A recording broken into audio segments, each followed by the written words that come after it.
How to add WhatsApp button to Facebook page. Hello everyone, welcome back to our channel. So let's dive right in without wasting any time. Also make sure to watch this video till the end.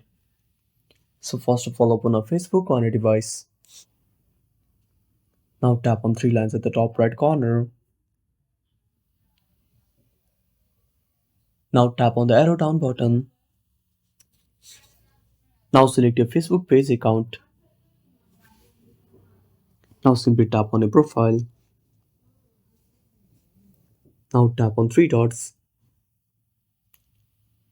Now tap on edit. Now scroll down.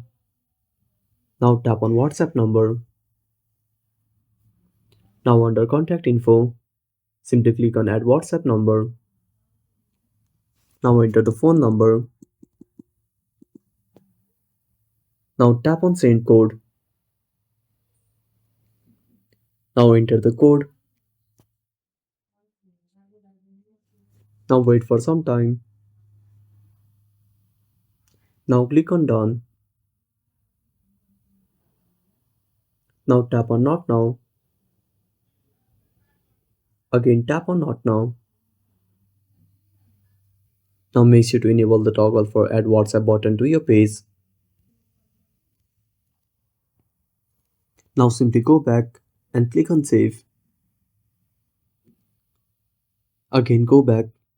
Now tap on view as. And that's it. Thanks for watching. Make sure to subscribe our channel and hit the bell icon. See you in the next video.